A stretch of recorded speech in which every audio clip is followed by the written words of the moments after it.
Today we are talking about something very near and dear to my heart, something that I personally struggled with in my perimenopausal journey, and that is iron deficiency anemia. Stay tuned to learn more. You're listening to Menopause Natural Solutions. This is episode 179, Iron Deficiency in Perimenopause.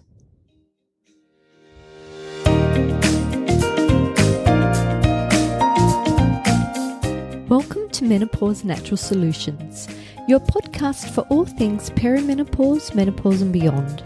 Stay tuned as your host, naturopath Jennifer Harrington, explains how to use natural therapies to find your ultimate health and happiness during your transition.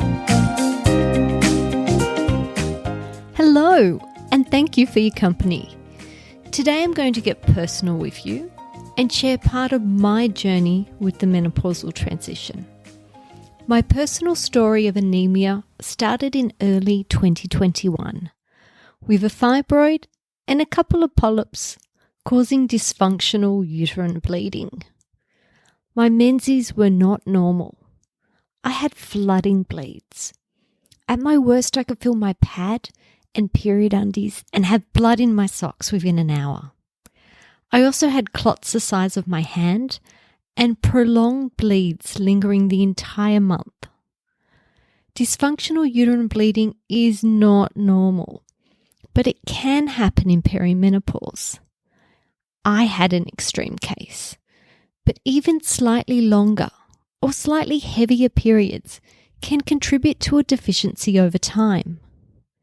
Iron deficiency is the most common nutrient deficiency, and dysfunctional uterine bleeds are the main cause of iron deficiency at this stage of life. The interesting part of my story is when it all turned south. You see, if this happened in any other year, things would have been different. Living in Australia in 2021 meant we were in our second and longest COVID lockdown. This meant all elective surgeries were cancelled, and telehealth became the main way to have your medical appointments. Unlucky for me, because iron infusions aren't something you can have via telehealth. Lucky for you, I learnt so much during this time that I can share with you. Let's start with what is iron and why is it so vitally important for life. Like all minerals, iron is essential. This means you must consume an adequate supply, as your body cannot produce it. And if there's an inadequate supply, deficiency occurs. In iron's case, it creates iron deficiency anemia, and untreated anemia can be life-threatening, as I found out the hard way. Iron is a key building block for your blood and is needed for red blood cell shape. Hemoglobin is a protein that carries iron in the blood, and it gives blood its red colour. The main purpose of blood is to carry oxygen around your body. Every single cell in your body needs oxygenation. Therefore, anemia has the ability to affect every single part of you. Symptoms linked to anemia include dizziness, fatigue, shortness of breath, difficulty swallowing, palpitations or sensation of a racing heartbeat, lack of concentration, brain fog, memory issues, pale skin, headaches, leg cramps, restless legs, insomnia, mood disorders, and more. I certainly experienced this sensation of a whole body shut down. At my worst, I lost over half my blood supply. My hemoglobin was 60 grams per litre, and the normal range is around 120 to 160 grams per litre. For my overseas listeners, your country may measure in grams per decilitre. In this case, my level was 6 and your range was 12 to 15. It's an extreme case by far, and it would not have ever happened if it wasn't for lockdown. And I really hope it never happens to anyone else. But I tell you this, as I was in good shape for my situation due to my knowledge, and it's this knowledge that I would like to share. As you see, your body normally shuts down at around a 40% loss. In the ER, they kept asking me who I was, as they couldn't believe I was conscious, able to walk to the bathroom and hold a conversation. That being said, I wasn't well either. So let me share with you what I did differently and how I approached the situation. The first thing was the route of iron administration. You see, I could not find a facility that would give me an iron infusion, so that was off the table. I was taking oral iron, but I couldn't get enough in without affecting my bowels. The problem I had with bowels was that any straining at all would trigger my menstrual flow to increase. Even an easy movement increased blood flow, so straining was definitely not an option. Homework assignment number 1 was to investigate alternative routes of iron administration, and I discovered transdermal iron cream. Lifesaver number 1. Getting iron in via the skin. I am a huge fan of transdermal iron as it bypasses the digestive system, reduces absorption issues and constipation, while allowing a much higher dose than you can get orally. Best of all, I felt the improvements pretty quickly. Heads up, I continued both oral and transdermal iron as my oral product also contains copper, but more about this later on. The second discovery, blood is more than just iron. There is a good amount of water and electrolytes too. So my next step was adding in a daily, or should I say twice daily, electrolyte with lots and lots of water. Again, the improvement was pretty fast. This is the reason why one of my core messages is the importance of good electrolyte balance. So believe that they really helped me out of a very serious hole. But it's not just me saying this. A 2021 study titled Evaluation of Serum Electrolyte Levels in Patients with Anemia also discovered the link between anemia and electrolyte imbalance. The main electrolyte of concern is sodium.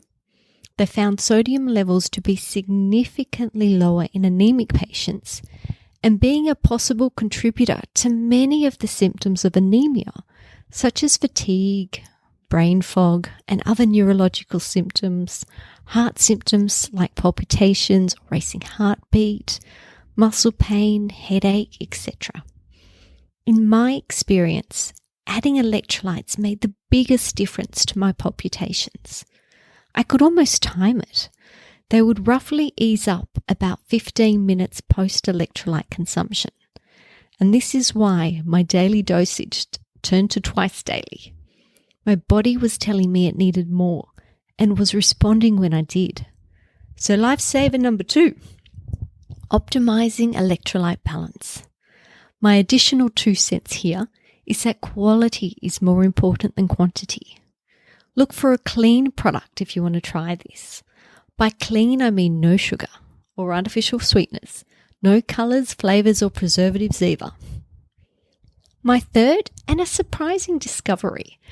As my life force faded, my intuition became clearer.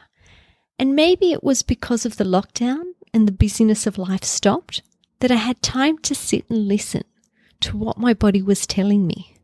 It was asking for vitamin A. Every day I would look in my supplement cupboard and ask my body what it wanted. And each day it asked for vitamin A. So I took it without question and not knowing the impact vitamin A has on iron metabolism. After I recovered, I looked it up and found it helps in many ways. Mainly it improves iron absorption via the digestive system, and it plays a role with copper in increasing ceruloplasm. I think of ceruloplasm as a cup that holds and transports iron in and out of your cells. Some other nutrients I took included a high-dose B complex. Vitamins B6, B9 and B12 are all needed for healthy red blood cells. Having a B vitamin deficiency creates red blood cells that are too large. This is called macrocytic anemia. If your red blood cells are the wrong shape, they can't function properly and you don't get adequate oxygenation of the body. I have mentioned copper a few times already without explaining it. Copper is another essential mineral. It is a key building block in the creation of ceruloplasm. I think of it as a cup that holds iron, but it probably makes more sense to see it as a bus, as it stores and transports iron in and out of cells. If you are someone who has been lucky enough to have an iron infusion, but the iron doesn't hold, seriously consider copper. But please get tested first before trying it, as too much is just as problematic as too little. In your body, you have synergistic or supportive nutrients, and you have antagonistic or competitive nutrients. In regards to iron, we have discussed some of the supportive nutrients, but others include nutrients like vitamin C. Most people already know that vitamin C helps with iron absorption, but some of these others might be new to you and include vitamin D, vitamin E, magnesium, selenium, and zinc. It's not about taking everything. It's about discovering what minerals you are low in at the same time, as nutrient deficiencies don't happen in isolation. When it comes to substances that hinder iron absorption, some of these might be new to you. Calcium is one that surprises many, as dietary and supplemental calcium can block iron absorption. Heavy metal toxicity, especially high levels of lead, cadmium, and mercury, can compete with iron for absorption. Other toxins such as mycotoxins from mold are also problematic here too.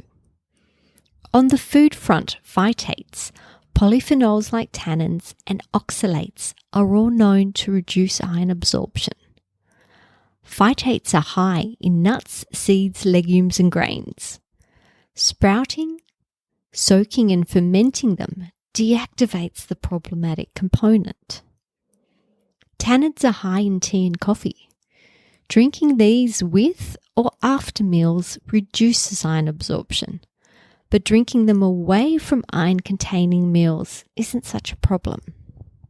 Cruelly, oxalates are found in many vegetarian iron food sources and make the iron found in these foods less absorbable. They're in foods such as spinach and kale. That being said, when I was unwell, my body was craving blueberries. I was eating an organic poundlet of blueberries daily, and I would eat frozen ones when I couldn't get fresh. I didn't think too much of it at the time, but afterwards I discovered that blueberries are a low oxalate, vegetarian form of non-heme iron. Plus, they are also full of vitamin C and other antioxidants that assist with iron absorption. But it must be said that the best iron food sources contain heme iron, and heme iron is only found in animal products. Getting back to my story, when I was in ER, my surgery was upgraded from elective to essential, which meant I could have it, but my blood levels were too low to operate. So I had 2 blood transfusions and an iron infusion and waited a few days, rechecked, and was cleared for surgery.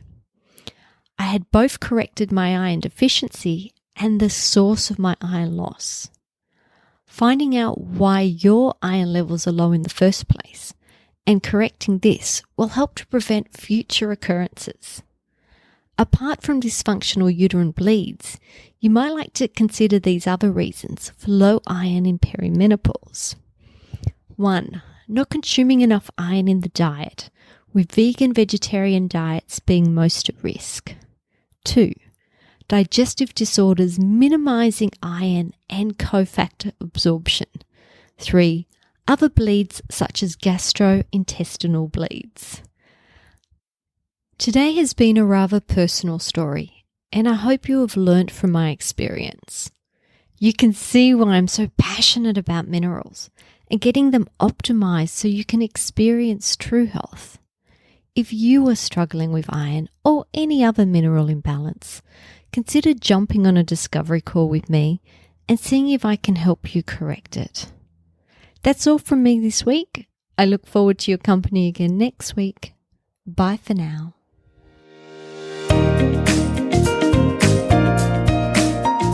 Thank you for listening to Menopause Natural Solutions. This podcast contains general information about menopause.